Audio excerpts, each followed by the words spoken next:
I was so excited about our 5th anniversary trip to Paris. Everything was perfect until I noticed Elaine checking her phone constantly. When she stepped away at dinner, a message preview caught my eye from someone named Jacques. In our hotel room, I discovered a second phone hidden in her suitcase. Then it happened. She disappeared after claiming food poisoning, and the concierge confirmed she left with a tall French gentleman.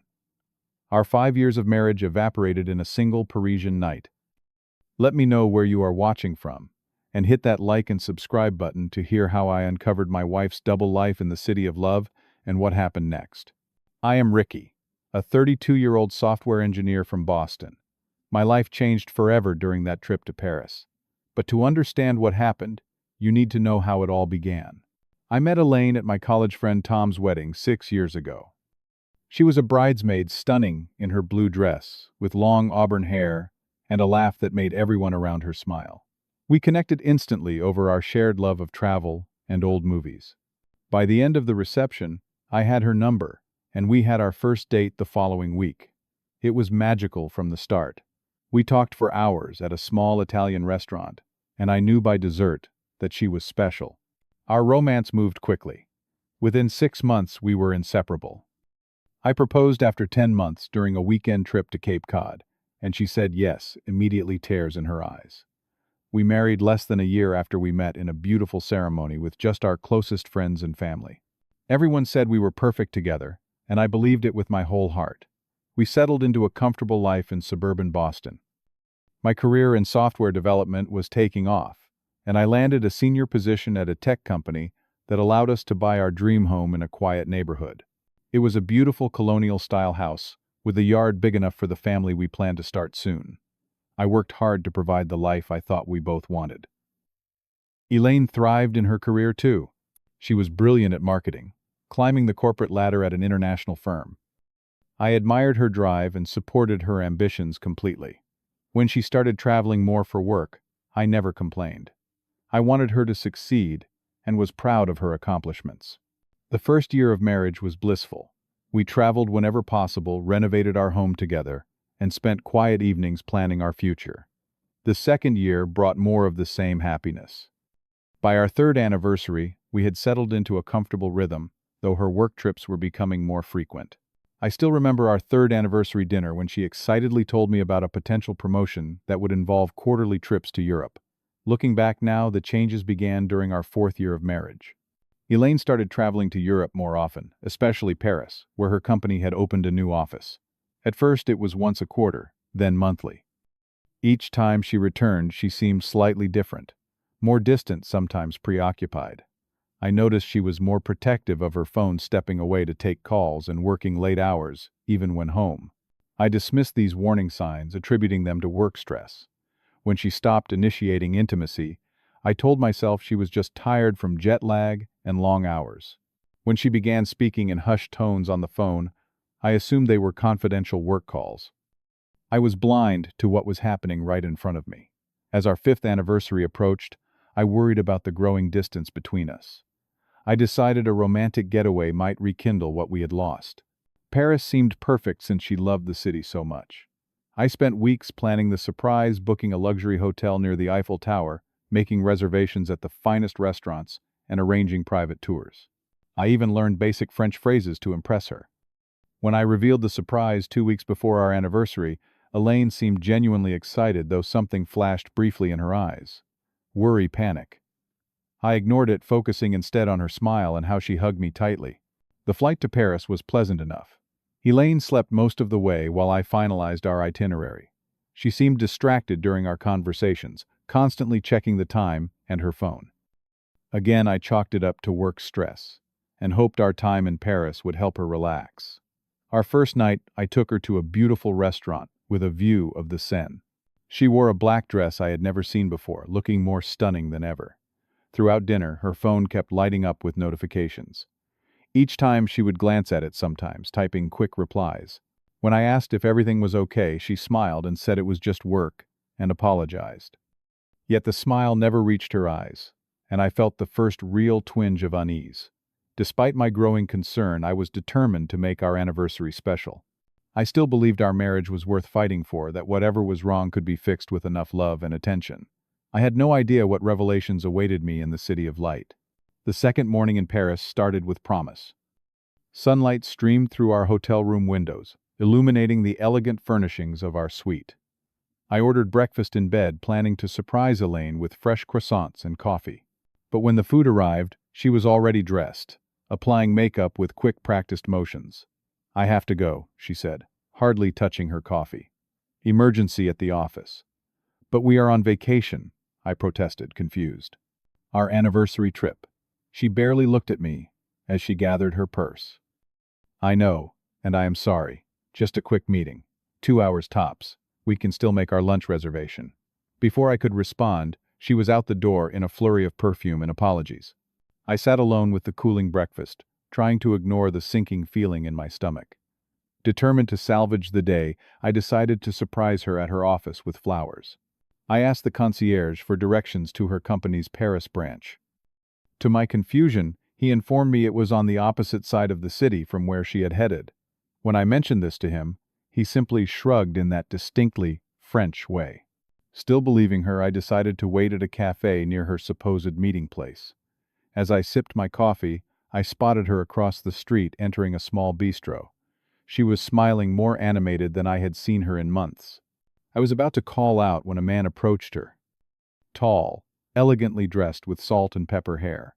They embraced not as colleagues, but intimately, his hand lingering on the small of her back. I watched frozen as they entered the bistro together. Through the window I could see them sitting close, talking intently. Then something extraordinary happened. Elaine spoke in fluent French, laughing and gesturing. In 5 years of marriage, I had never heard her speak more than basic French phrases. Who was this woman? I returned to our hotel room, mind racing. While Elaine was in the shower that afternoon, her phone chimed from inside her purse. I had never invaded her privacy before, but something compelled me to look. Finding nothing unusual on her regular phone, I noticed a second device tucked into an inner pocket of her bag. A sleek, expensive model I had never seen before. The screen displayed messages in French from someone named Jacques. Using a translation app, I deciphered words that shattered my world. Terms of endearment, plans for the future, references to our apartment, and when you are finally free. The earliest messages dated back 8 months. When Elaine emerged from the shower, I confronted her, the phone in my trembling hand. Her face went through a rapid succession of emotions: shock, anger, then a calculated calm that chilled me more than outrage would have. "It is not what you think," she said, taking the phone from me. "Jacques is helping me plan a surprise for you, for our anniversary." Her explanation came too easily, too rehearsed. She claimed Jacques was a work colleague helping her navigate Parisian real estate because she wanted to surprise me with news about a potential job transfer and apartment in Paris. She cried, accused me of ruining her surprise, and made me feel guilty for doubting her. I wanted so desperately to believe her that I did, despite the gnawing doubt. I apologized for snooping and promised to act surprised when she revealed her gift. She hugged me, relief evident in her posture, and suggested we get ready for our dinner reservation at the Eiffel Tower restaurant. That dinner was a masterclass in tension. Elaine wore her red dress, the one she knew I loved, yet she seemed miles away. Throughout our expensive meal, she checked her watch, constantly responding to my attempts at conversation with distracted smiles and brief answers. The champagne tasted bitter, the romantic view wasted. I had planned to give her a custom necklace I had designed featuring coordinates of where we first met. When I presented it, her eyes widened in what looked like genuine surprise, but her enthusiasm felt forced. She put it on, thanked me with a quick kiss, but her mind was elsewhere. Midway through dessert, Elaine suddenly pressed her hand to her stomach. "I do not feel well," she said, her face pale. "I think it might be food poisoning. You should stay and finish your dessert, but I need to go back to the hotel." I offered to come with her, but she insisted I stay, claiming she just needed to lie down. Concerned but respectful, I watched her leave, her steps too steady for someone feeling ill. I paid the bill quickly and followed about 15 minutes later, worried about her condition. When I reached our hotel room, Elaine was gone. Her evening bag and coat were missing. A call to the front desk confirmed my fears. The concierge had seen her leave with a tall gentleman about 10 minutes after she had returned. "They seemed quite familiar, monsieur," he added apologetically. Panic gripped me. I called her phone repeatedly, Sent dozens of texts, each more desperate than the last. No response. Hours passed as I paced our room scenarios ranging from kidnapping to voluntary disappearance racing through my mind. Around 3 a.m., I collapsed into fitful sleep. Morning came with no word from Elaine. Sunlight illuminated the bathroom counter, where her wedding ring sat deliberately placed beside her perfume bottle. The message was clear. This was no impulsive act, but a planned departure. The ring gleamed in the morning light, a perfect circle of broken promises. I held it in my palm, the weight of it insignificant compared to the heaviness in my chest. 5 years of marriage abandoned on a bathroom counter in a foreign city. I slipped the ring into my pocket and made a decision. I would find her. Using the phone tracking app we had installed years ago for safety, I located her in Saint-Germain, an upscale neighborhood across the Seine. I took the metro rehearsing what I would say alternating between concern for her safety and rage at her betrayal. The tracking led me to an elegant café with wicker chairs and linen tablecloths. And there she was, sitting across from the same man I had glimpsed the day before. In daylight, I could see him clearly. About 50, distinguished-looking, wearing an expensive watch and tailored suit. Their table was intimate, his hand resting on hers. They were sharing a single dessert, 2 forks, 2 smiles, completely absorbed in each other. I stood across the street paralyzed. A taxi driver asked if I needed a ride, but I waved him away. I needed to witness this to confirm what my heart already knew. Their body language told the whole story. The casual intimacy of lovers, not the formal distance of colleagues. She tucked her hair behind her ear the way she did when she felt desired. She leaned forward, completely engaged. I had not seen her this animated in over a year. Moving closer, I could hear snippets of their conversation. My French was poor, but I understood enough. They were discussing apartment views and neighborhood preferences, future plans, a life together. I heard Jacques say something about after the divorce, and Elaine laughed carefree and cruel to my ears. I should have walked away, preserved some dignity. Instead, I approached their table, my legs moving of their own accord. Elaine saw me first. Her eyes widened, then narrowed, not in shame but in annoyance, as if I were an inconvenient interruption rather than her husband of 5 years. "Ricky," she said coolly, "what are you doing here?" The man Jacques looked between us, confusion dawning on his face. "This is your husband?" he asked in accented English. "You said you were divorced." The betrayal doubled in that moment. Not only was she having an affair, but she had erased me entirely from her narrative. "Not divorced yet," Elaine replied, her voice hard. "But that was always the plan, was it not, Ricky? We have been growing apart for years." I stood there in the middle of a Parisian café, publicly humiliated as my wife of 5 years rewrote our history. Other patrons began to notice the drama unfolding, some watching openly, others pretending not to see. 8 months, I finally said. "You have been seeing him for 8 months, while we shared a bed, while we planned for children, while I supported your career." Jacques shifted uncomfortably. "Perhaps I should go." "No," Elaine said sharply. "We have nothing to hide. Ricky and I have been unhappy for a long time. He just refuses to see it." The conversation that followed was the most painful of my life. In the middle of that charming café, Elaine dismantled our marriage with surgical precision. The affair had begun during her second business trip to Paris. Jacques was her client initially, then her lover. She claimed she had tried to love me, but we were fundamentally incompatible. "You were safe," she said. The words like individual daggers, a good provider. But there was never any passion, not real passion. "I married you because you were my American backup plan. Stable, predictable." Each word stripped away another layer of the life I thought we had built. When I mentioned our happy memories, she dismissed them as performance. When I asked about our future plans, she laughed and said she had been stalling, waiting for the right moment to leave. Jacques, to his credit, seemed increasingly uncomfortable. "You told me you were separated for 2 years, he said to Elaine. "That you lived apart." "Does it matter?" she snapped. "I do not love him. I love you." The final blow came when she critiqued our intimate life, comparing me unfavorably to her lover, loud enough for nearby tables to hear. My face burned with humiliation. I had never felt so small, so utterly destroyed. "Your things will be shipped," she said finally, as if concluding a business meeting. My lawyer will contact you about the divorce. You should go home, Ricky. There is nothing for you here." She stood gathering her designer bag, and Jacques reluctantly followed her lead. "I am sorry," he muttered to me, though. Whether for the affair or my public humiliation, I could not tell. "Grow up," Elaine said, as her parting shot. "People fall out of love. It happens every day." Then they were gone, leaving me standing alone among curious strangers.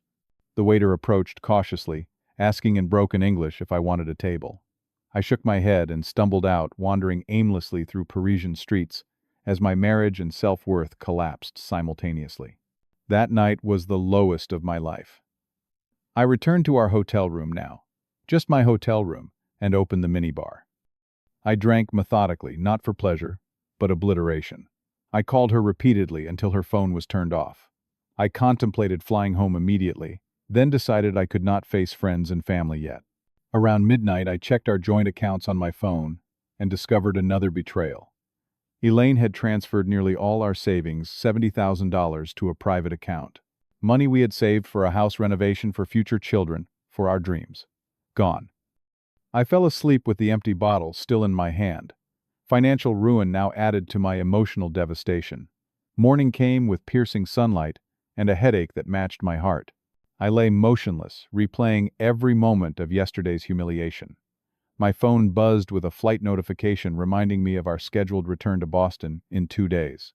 The thought of sitting beside an empty seat for 8 hours, explaining to everyone back home what had happened, was unbearable.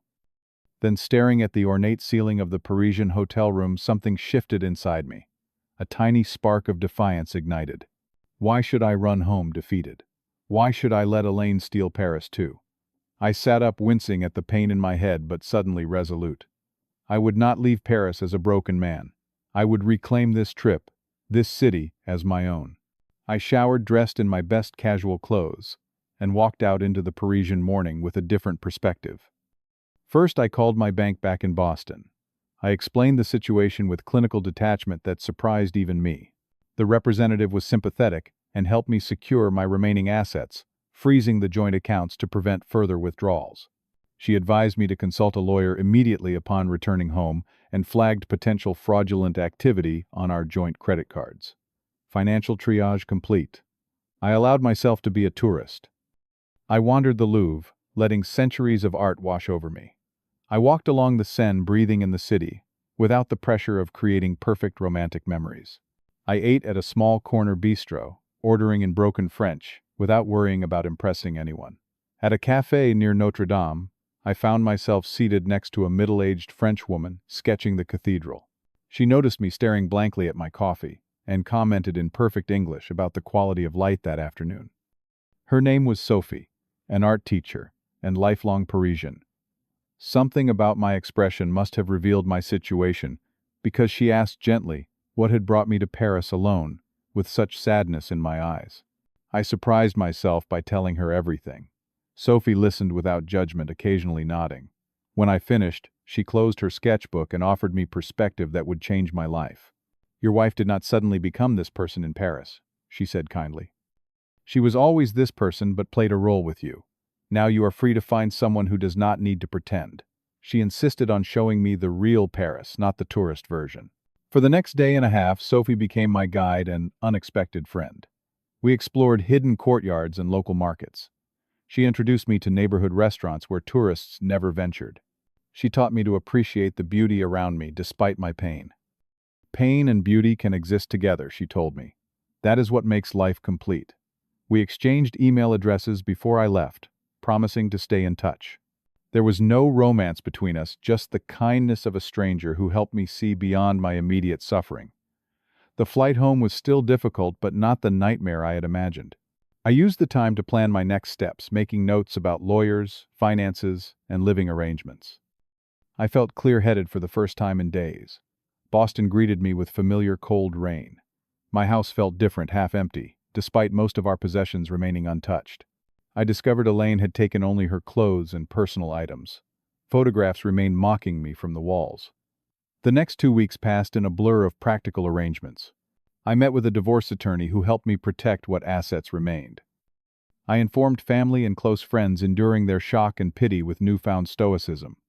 I arranged for a real estate agent to assess our house for sale. Elaine returned 3 weeks after Paris. She arrived unannounced one Saturday to collect more belongings, clearly expecting me to be a devastated mess.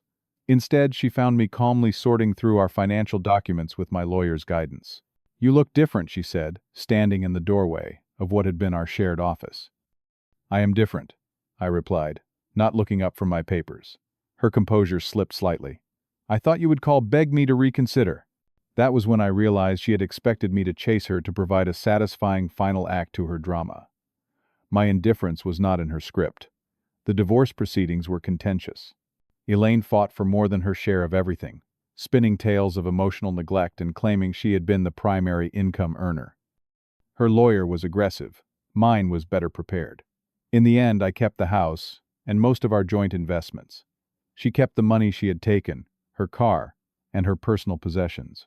It was a fair settlement considering Massachusetts law, though nothing about betrayal ever feels fair. 1 year after Paris, my life had transformed completely. I sold our house using the proceeds to purchase a smaller place closer to downtown. I channeled my recovery energy into developing a new software platform that helped people securely manage finances during divorce, inspired by my own experience.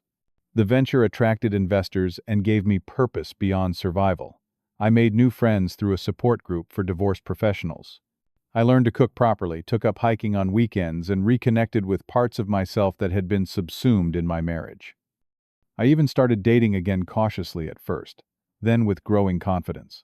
Through mutual friends, I heard that Elaine and Jacques had ended their relationship just 3 months after I left Paris. Apparently, his actual wife had discovered their affair.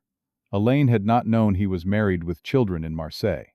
The perfect Parisian lover had been playing the same game as Elaine, just more skillfully. 6 months after our divorce was finalized, Elaine called. She was back in Boston, living in a small apartment, her career faltering after losing Jacques' connections. She suggested meeting for coffee, her voice holding a hint of the charm that had once captivated me. She wanted to clear the air and explore reconnecting. We met at a neutral café. She looked the same but somehow diminished, less luminous, without the energy of deception fueling her. She apologized, blamed temporary insanity, stress, and midlife questioning. She suggested we had been too hasty ending our marriage. I listened politely, feeling nothing but a distant compassion for someone who could not recognize the value of honesty. When she finished, I simply thanked her for helping me find my true path, paid for her coffee, and left her sitting alone just as I had been in Paris. Today, my life is authentically mine. The pain of betrayal has faded to an occasional twinge, a reminder of lessons learned rather than a defining wound. I have built a life with genuine connections, professional fulfillment, and the quiet confidence that comes from surviving what once seemed unsurvivable. The most valuable lesson from my Paris ordeal was learning to trust my instincts and value myself enough to walk away from toxicity. Sometimes the greatest act of self-love is simply leaving a situation that diminishes you, even when staying feels safer. Freedom often begins with the courage to face uncertainty rather than clinging to comfortable illusions.